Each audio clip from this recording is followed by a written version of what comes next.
parado ahí y sin averiguar nada le da unas cuantas muy fuertes nalgadas a su hijito.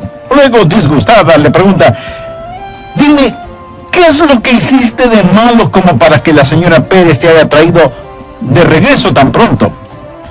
Y Juanito, entre sollozos, responde: nada, mamá, solo que la fiesta de cumpleaños es mañana. ¿Es el perdonar una virtud natural? Para nada. Es algo sobrenatural. Es fácil perdonar a quien nos haya ofendido. No, aunque nos pidan perdón, no es fácil perdonar. Entonces, imagínese lo sobrenatural que es el que usted le pida perdón a la persona que le ha ofendido o ha pecado contra usted. Amigos, gracias y bienvenidos a esta nueva edición de El Amor que Vale. Mi nombre es Irving Ravelo. En el programa de hoy, el doctor Adrián Rogers, en la voz del pastor Lenín Villanón, nos entrega la primera parte de su estudio bíblico, Cómo curar las relaciones rotas. Por favor, busquen su Biblia el capítulo 18 del Evangelio de Mateo. Después de un momento empezaremos a leer desde el verso 15. Pero antes, quiero contarles lo siguiente. Un día estaba manejando en la carretera y escuchaba en la radio el programa de Paul Harvey. Él fue una pintoresca e importante personalidad en las radiodifusoras comerciales y sus programas siempre tenían un poco de todo. Sé que muchos de ustedes jamás lo habrán escuchado, pero eso no importa. El caso es que él dijo que había un anuncio, una propaganda en un periódico del Medio Oeste, y que el anuncio decía lo siguiente: ¿podría la persona o las personas que por 2 ocasiones rompieron la cerca de mi propiedad y mataron una de mis vacas, por favor, podrían venir una vez más? Amigo, ¿qué hace usted cuando alguien le hace una maldad? Le invita para que se la hagan de nuevo y entonces usted poder desquitarse. Miremos lo que nos dice Mateo 18, empezando en el verso 15. Por lo tanto, si tu hermano peca contra ti, ve y repréndele estando tú y él solos. Si te oyere, has ganado a tu hermano. Mas si no te oyere, toma aún contigo a 1 o 2, para que en boca de 2 o 3 testigos conste toda palabra. Si no los oyere a ellos, dilo a la iglesia. Y si no oyere a la iglesia, tenle por gentil y publicano. De cierto os digo que todo lo que atéis en la tierra será atado en el cielo, y todo lo que desatéis en la tierra será desatado en el cielo. Otra vez os digo que si 2 de vosotros se pusieren de acuerdo en la tierra acerca de cualquier cosa que pidieren, les será hecho por mi Padre que está en los cielos. Porque donde están 2 o 3 congregados en mi nombre, allí estoy yo en medio de ellos. Entonces se le acercó Pedro y le dijo: Señor, ¿cuántas veces perdonaré a mi hermano que peque contra mí? Hasta 7. Jesús le dijo: no te digo hasta 7, sino aún hasta 70 veces 7. Hoy quiero compartir con usted acerca de cómo curar, sanar y restablecer relaciones rotas. Y yo creo que todos quienes hemos estado sirviendo a nuestro Salvador por mucho tiempo, tendremos un número de experiencias de quienes nos han hecho daño. Y ese es un problema muy doloroso. La palabra pecar significa literalmente no dar en el blanco, o estar fuera de los límites de algo, o transgredir. Cuando alguien peca contra otra persona, está transgrediendo en la vida de esa persona. La relación se rompe y cualquier comunión es cercenada. Ahora, déjeme decirle por qué esto es un problema doloroso. En primer lugar, porque ofende a Dios el Padre. Mi papá tuvo un hermano que nunca visitó nuestra casa. Él vivía en Denver, en Colorado, y un día vino a West Palm Beach, en la Florida, para visitarnos. Mi madre se pasó toda la noche cocinando un pavo, y yo tuve que dormir con mi hermano mayor. Ambos, aunque éramos jóvenes, éramos bastante grandes. Yo jugaba fútbol norteamericano, y él recién había regresado después de haber estado en el ejército. y tuvimos que dormir los dos en una cama pequeña para que la otra cama pudiera ser usada por nuestro visitante. A la medianoche, al darse vuelta mi hermano en esa estrecha cama, me quitó la cobija. Yo estiré la mano y se la quité. Él me golpeaba con su rodilla y yo le molestaba con mi codo. Y así nos pasamos casi toda la noche.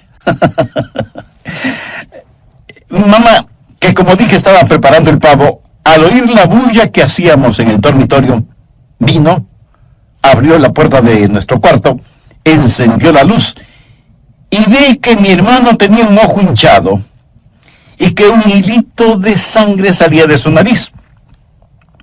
Ella me miró inmediatamente y señalándome con un cucharón grande y largo que tenía en su mano me dijo: mira lo que le has hecho a tu hermano. Y yo me defendí diciendo: pero mamá, él comenzó. Y ella, autoritativa, me dijo: cállate. Y con el cucharón me dio un fuerte golpe en el pecho y otro golpe en la espalda y otros golpes en los brazos. Y si no me agacha a tiempo, me hubiera dado con el cucharón en la cabeza. ¿Cree que ella, después de esa demostración de samurái femenina, se mordió los dedos diciendo: ¿qué es lo que he hecho a mi pobre Adrián? De ninguna manera. A la mañana siguiente, cuando nos reunimos para desayunar, mi hermano tenía una toalla cubriendo su cabeza y en mi brazo se podía todavía ver la huella del cucharón. Y ahí está nuestro tío, que nos visitaba por primera vez, mirándonos sorprendido. Mi papá estaba realmente muy molesto y mi madre humillada. Y nosotros dos avergonzados. Y como dice el dicho en relación con los perros derrotados, nos sentíamos con el rabo entre las piernas, más bien entre las patas. Y me pregunto si en el cielo no se avergonzará sobre la forma en que algunos de los hijos de Dios se comportan. Quiero decir, creo que avergonzamos a Dios el Padre cuando no nos llevamos bien entre hermanos y hermanas. Y no estoy hablando de relación sanguínea. Eso deshonra al Padre, pero también desanima a los creyentes. No hay nada peor que estar en una iglesia donde no existe armonía. Y no existe nada más dulce y atractivo que estar en una iglesia en donde la armonía es evidente entre todos. El Salmo 133:1 dice: mirad cuán bueno y cuán delicioso es habitar los hermanos juntos en armonía. El Señor Jesús en el capítulo 17, verso 21 de Juan dice: para que todos sean uno como tú, oh Padre, en mí y yo en ti, que también ellos sean uno en nosotros, para que el mundo crea que tú me enviaste. ¿Se había percatado usted que la unidad entre los creyentes es una forma de evangelizar silenciosamente? Pero no solo que pleitos, contiendas y desunión deshonran al Padre y desaniman a los creyentes, sino que eso deleita a nuestro enemigo. Satanás ama realmente el ver que hermanos y hermanas en la fe no se llevan bien. La causa de Cristo sufre más por la falta de armonía y unidad en las iglesias que por las falsas doctrinas. Ahora, si usted quiere resolver ese problema, necesita tener la perspectiva apropiada. Mateo 18:15 dice: por tanto, si tu hermano peca contra ti, ve y repréndele estando tú y él solos. Si te oyere, has ganado a tu hermano. Cuando hablo de perspectiva apropiada, tengo en mente tres cosas.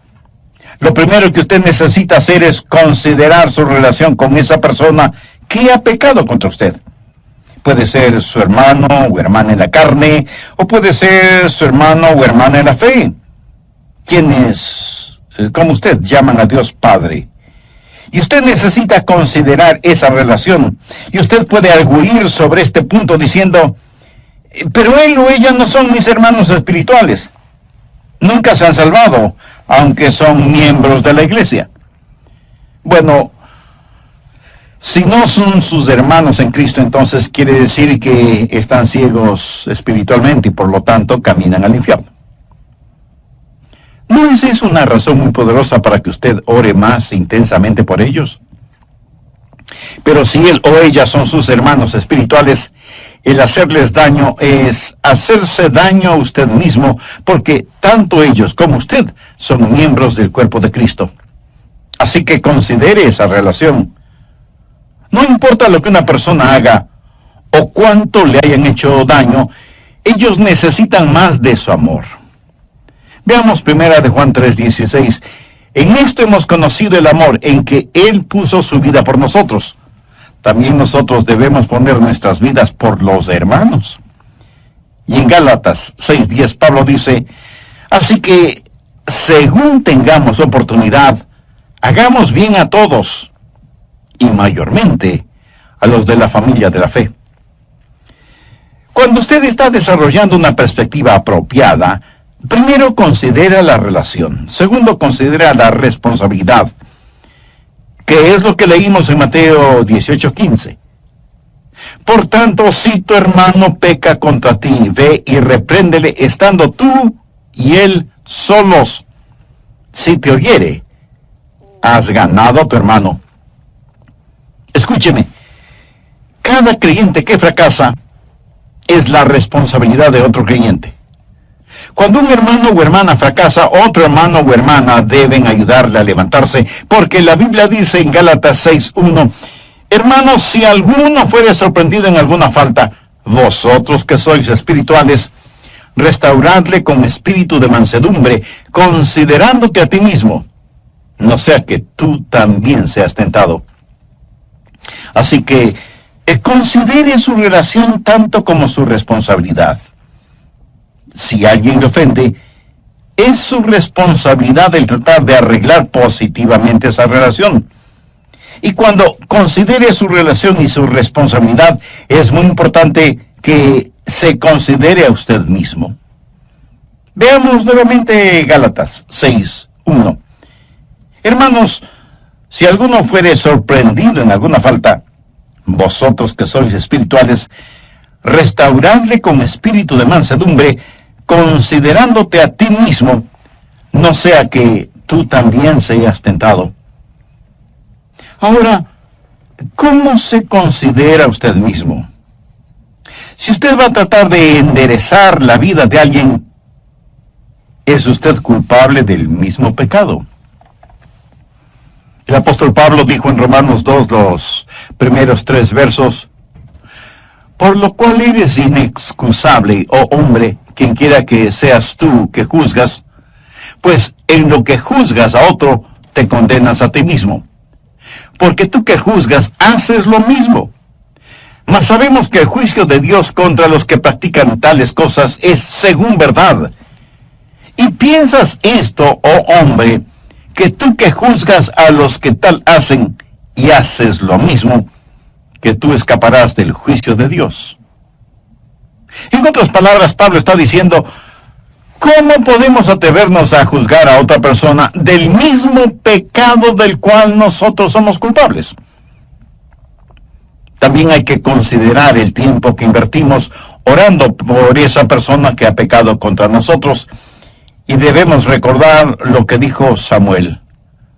Así que, lejos sea de mí que peque yo contra Jehová, cesando de orar por vosotros.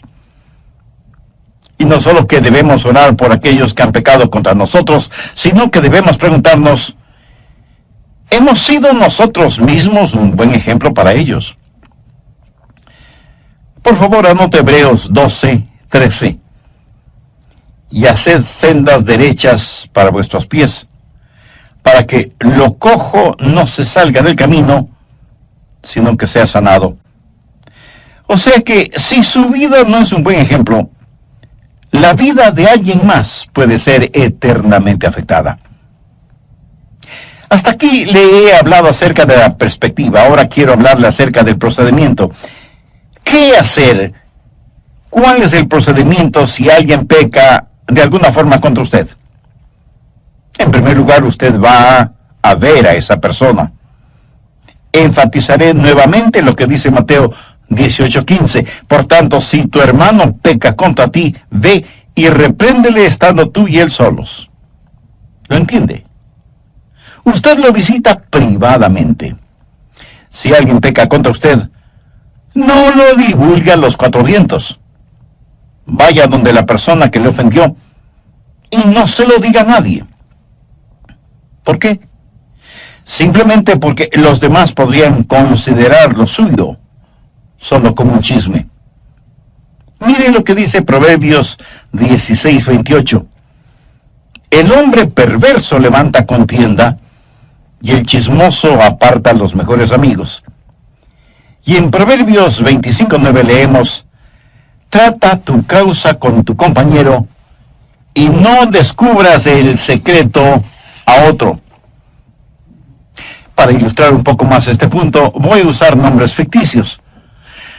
Supongamos que Raúl ha pecado contra mí, o yo tengo la impresión de que él ha pecado contra mí.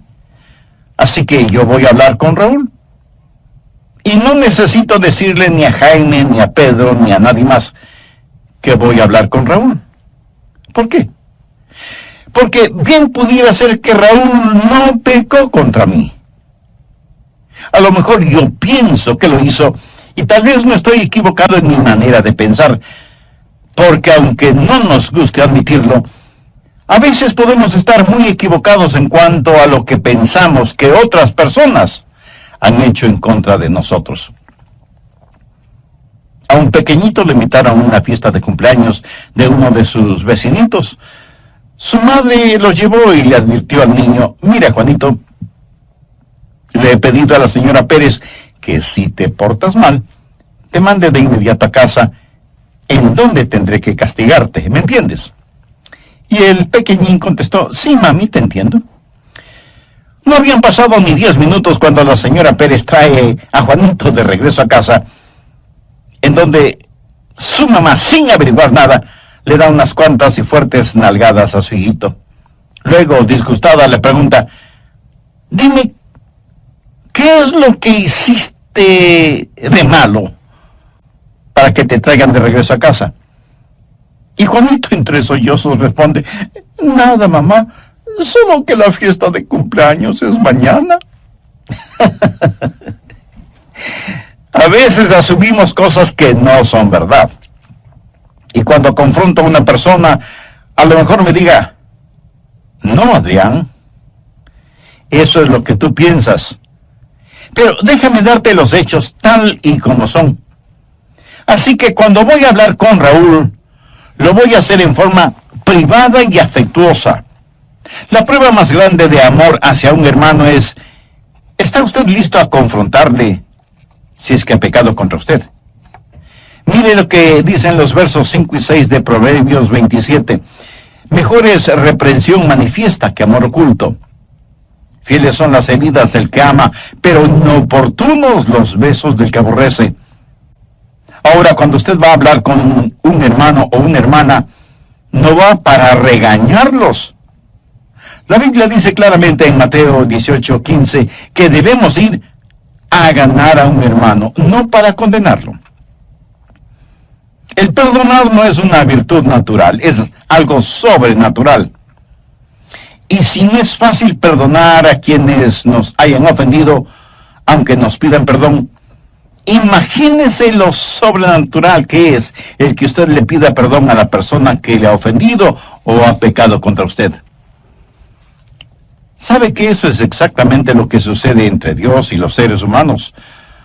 Nosotros hemos ofendido a Dios, hemos pecado contra Él, y es Él quien no solo que nos perdona, sino que nos restaura para que tengamos amistad y comunión con Él.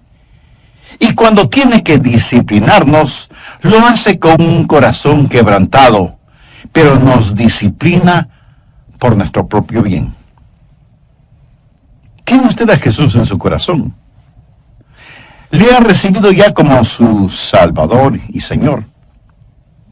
Usted puede, hemos superado aquello de ojo por ojo y diente por diente, entonces, como si estuviéramos practicando una virtud, decimos: él o ella pecó contra mí. Y si quiere que le perdone, debe venir a pedirme perdón. Pero que yo vaya a buscarle para perdonarle, jamás. Pero es exactamente eso lo que la Biblia dice que debemos hacer y hacer. Antes sed benignos unos con otros, misericordiosos, perdonándoos unos a otros como Dios también os perdonó a vosotros en Cristo. Permítame hacerle una pregunta. ¿Dios le buscó a usted? Por supuesto que sí. ¿Por qué amamos a Dios? Porque Él nos amó primero. Mire lo que Pablo dice en Romanos 5:8, mas Dios muestra su amor para con nosotros, en que siendo aún pecadores, Cristo murió por nosotros. Ahora si alguien peca contra nosotros, no podemos... Evidentemente Simón Pedro estuvo escuchando todo esto y se puso a pensar, porque sabía que algunos habían pecado contra él, así como él había pecado contra otros.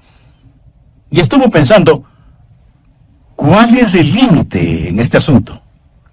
Veamos Mateo 18:21. Entonces se le acercó Pedro y le dijo, Señor, ¿cuántas veces perdonaré a mi hermano que peque contra mí? Hasta 7 veces. En la mente de Pedro, este asunto del perdón debía tener un límite, porque él creía que no se puede perdonar indefinidamente, porque mientras más una persona peca, menos son las posibilidades de perdón. Es decir, llega un momento en que hay que decir, basta, no más. Y Jesús le dijo que esto del perdón no es un asunto de matemáticas. Jesús le dijo, no te digo hasta 7 veces, sino aún hasta 70 veces 7. Esto es algo interesante porque la verdad del asunto es que si usted perdona genuinamente a una persona una vez, entonces ese pecado debe desaparecer para siempre. Y si le vuelven a ofender de la misma manera, es como que si le ofendieran o pecaran contra usted por primera vez. No será como la 4ª o 7ª vez, será como si fuera la primera vez. Y usted no mantiene una libreta de notas para anotar el nombre de las personas que pecan contra usted, qué clase de pecado fue y qué número fue. El amor, mi amigo, no mantiene archivos. Usted humilde y libremente perdona a su hermano o hermana antes de que la falta de misericordia infecte su vida. Y perdona completamente, totalmente. De paso diré que cuando usted va a una persona en busca de perdón, asegúrese de que es perdón lo que recibe. Porque una persona orgullosa podría decirle, oh, no tiene importancia, está bien, olvídalo. Usted debe decir, yo quiero que me perdones. El olvidar una ofensa solo será realidad cuando esa ofensa es perdonada. Cuando esa página en la relación con determinada persona es una página nueva y limpia, y no una página simplemente medio borrada. Debemos perdonarnos unos a otros como Dios en Cristo nos perdona a nosotros. Ahora, todo esto nos pone frente a un problema. ¿Qué si la persona no quiere escucharnos? ¿Cómo frecuentemente sucede?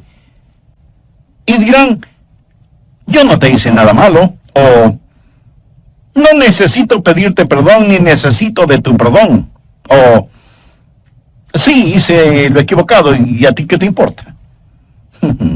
¿Qué hacer en casos así? Un nuevo elemento, la confirmación. Primero, visitación, segundo, restauración y tercero, confirmación. O sea, Mateo 18:16 entra en acción. Mas si no te oyere, toma aún contigo a 1 o a 2, para que en boca de 2 o 3 testigos conste toda palabra. Así que usted necesita a alguien que sirva de testigo para que 2 o 3 son necesarios para testificar y confirmar, porque usted podría estar equivocado y personas que le acompañen no van para testificar contra la otra persona, sino a tratar de ganar a la otra persona. Pero suponga que esa persona tiene oídos sordos, y aunque usted ha ido a él o ella en forma privada, con una actitud amorosa y humilde, pero esa persona no le escucha, entonces usted busca la ayuda de amigos espiritualmente maduros para que le acompañen y sean testigos de que la persona involucrada no quiere escuchar. Después de que esa visitación y confrontación no tuvo éxito, ¿qué hacer? bueno, usted pone el asunto en conocimiento de la iglesia, porque ya se vuelve un asunto sumamente serio. Busque Mateo 18:17. Si no les oyere a ellos, dilo a la iglesia. Y si no oyere a la iglesia, tenle por gentil y publicano. El asunto está ahora frente al liderazgo de la iglesia y la persona será confrontada por los líderes espirituales. Pero nunca pierda de vista que el objetivo no es condenar a esa persona, sino recuperar a esa persona y que sea desafiada a un profundo examen de conciencia. Al mismo tiempo, la iglesia debe examinarse para saber si en verdad está administrando a las necesidades emocionales y espirituales de esa persona y si se ha tomado como responsabilidad seria el orar por ella, por su arrepentimiento y por su restauración. Y si con todo este procedimiento la persona tampoco escucha a la iglesia, ¿cuál es el próximo paso? La segunda parte del verso 17 tiene la respuesta. Y si no oyere a la iglesia, tenle por gentil y publicano. Eso en lenguaje sencillo significa hay que excomulgarlo. Los gentiles eran las personas que no pertenecían a la fe judía. Los publicanos, sin embargo, eran los cobradores de los impuestos y se les consideraba completamente deshonestos. Ser llamado publicano era sinónimo de charlatanería, de estafa, de buscar únicamente ganancias personales. A esa persona que no quiere escuchar a nadie, es necesario decirle: usted no puede seguir viviendo de esa manera, trayendo deshonor al Padre, contención entre los hermanos y deleitando al enemigo, y sin embargo pretender estar en comunión con esta iglesia. Pablo, escribiendo a los tesalonicenses, les dice: si alguno no obedece a lo que decimos por medio de esta carta, a ese señaladlo y no os juntéis con él, para que se avergüence. Mas no lo tengáis por enemigo, sino amonestadle como hermano.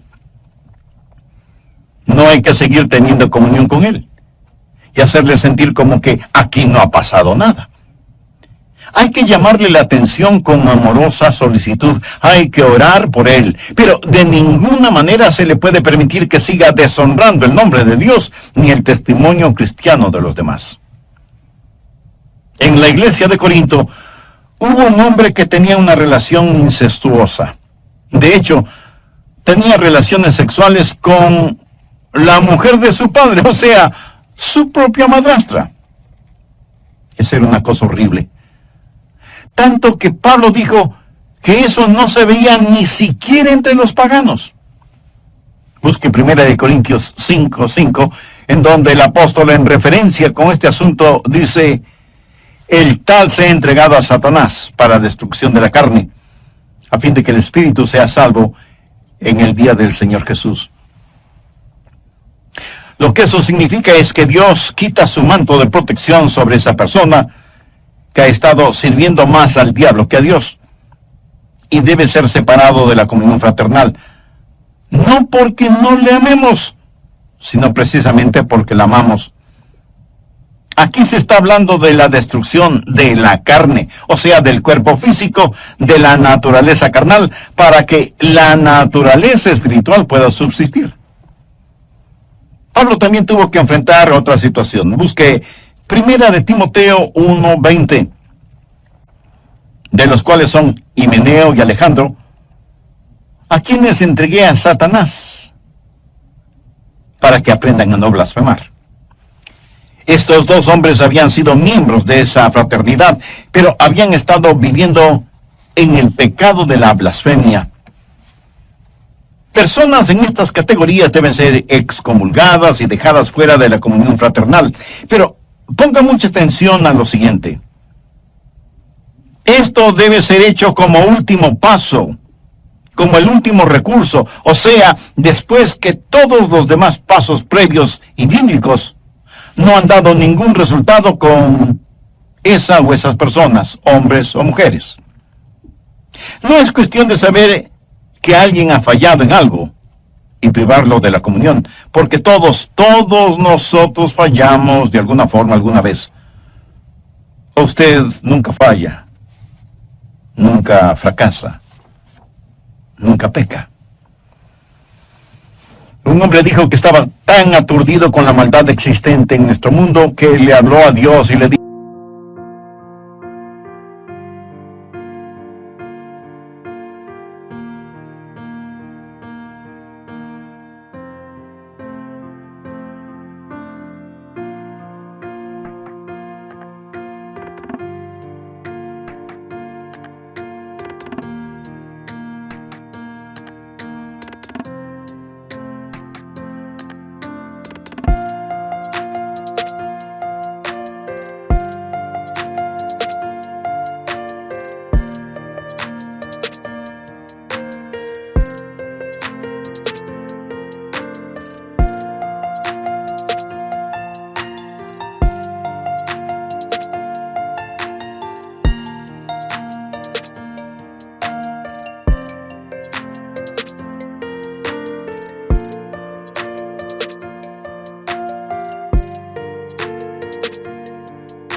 Dios, ¿por qué no eliminas a toda la gente diabólica que hay en la tierra?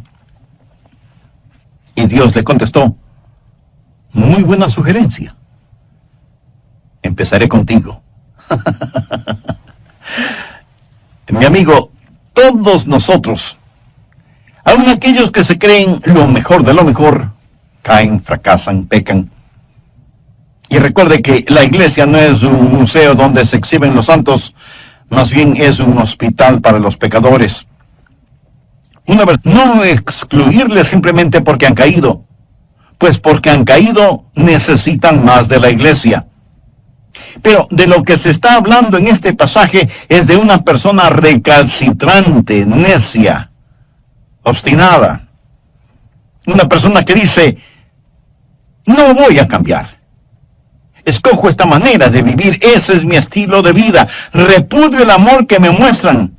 Quiero transitar por mi propio camino. No escucharé a ningún hermano que venga a mí. No haré caso de los testigos que le acompañen. No escucharé a la iglesia que me ha desafiado. Entonces, con el corazón quebrantado, tendremos que decir a esa persona: hermano o hermana, lo sentimos profundamente, pero no puede continuar viviendo de esa manera y teniendo comunión en la iglesia. Usted mismo se ha vuelto como un gentil y publicano. Entonces, ¿qué hacer con una persona así? Primero, la ama y trata de ganarla para Cristo. Pero no le permitimos que vierta su veneno en la congregación. No debemos permitir a esa persona herir, distorsionar y vilipendiar la causa de Cristo. Así que, si alguien ha pecado contra usted, no haga eso un asunto de chisme. No venga a decirme a mí lo que esa persona le ha hecho. Vaya usted donde esa persona, ore y vaya con amor, humildad y gentileza y trate de ganar a su hermano o hermana.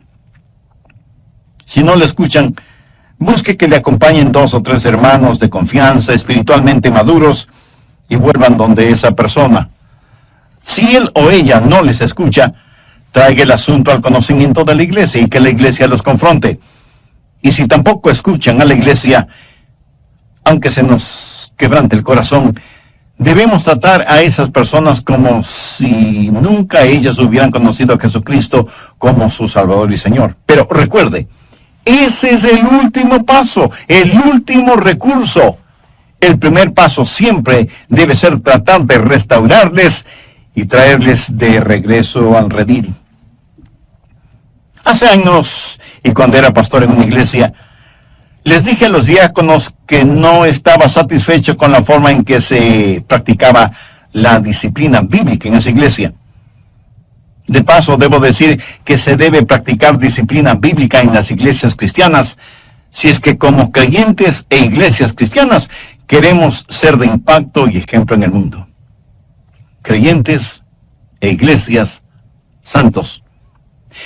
Pero tampoco queremos una iglesia en donde los miembros piensen que son mejores que otras personas. No debemos ser parte de una iglesia que no da cabida a quienes han caído y están heridos emocional y espiritualmente. Queremos iglesias que al orar puedan decir: Dios, envíanos un avivamiento. Que tengan la absoluta seguridad de que Dios no les dirá: si quieren avivamiento, primero limpian sus vidas y no sigan practicando cosas que yo claramente he prohibido en mi palabra. Como iglesia, debemos ayudar a aquellos que están luchando espiritualmente y a aquellos que han caído. Pero por otro lado, como iglesia debemos tener parámetros espirituales, éticos y morales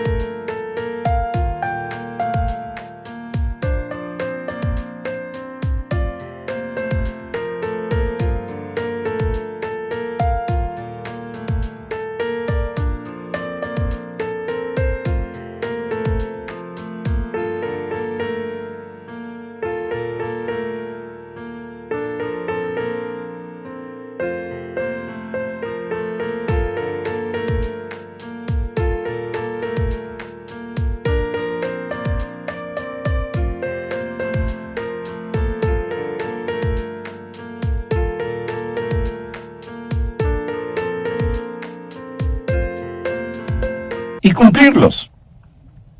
En nuestros días, muchas iglesias, en vez de ser un aprisco, se han convertido en un zoológico en donde todos entran, pero nadie sale. El Señor Jesucristo no nos deja divagando por aquí o por allá. No nos deja solos y sin esperanza. Y en su palabra nos enseña cómo debemos comportarnos como creyentes, cómo amar a otros y cómo perdonar y restaurar la vida espiritual de hermanos y hermanas en la fe. Y nos ha dado no solamente las herramientas espirituales y emocionales para que podamos ayudar a aquellos que emocionalmente han fracasado, sino que también nos ha dado un corazón sensible y celoso por la santidad y pureza de su iglesia, para que no seamos apáticos cuando veamos cosas que podrían dañarla, contestar al Espíritu Santo o causar que los no salvos tropiecen por nuestro testimonio. Amiga, amigo, ¿ya ha entregado su corazón al Señor Jesucristo? ¿Y ha recibido como su Salvador? Si aún no lo ha hecho, ¿no le gustaría hacer esa decisión? Recuerde que para ser salvo debe guiar en el Señor Jesucristo. Jesús murió por usted en la cruz del Calvario y usted debe recibirle por fe en su corazón. Si usted, quien quiera que sea o donde quiera que esté, y si esté escuchando este programa, ore una oración como la que yo voy a orar. Lo puede hacer en voz alta o en voz baja, pero diga esta oración con sinceridad en la intimidad de su ser. Recuerde, lo que voy a decir es solo una guía. Querido Dios, y por amarme a pesar de mis pecados, sé que mi pecado merece tu justicia, pero vengo en busca de tu gracia y tu misericordia. Señor Jesús, te agradezco que tú sacrificaste tu vida en la cruz y derramaste tu preciosa sangre para pagar la culpa de mis pecados y darme vida abundante y eterna.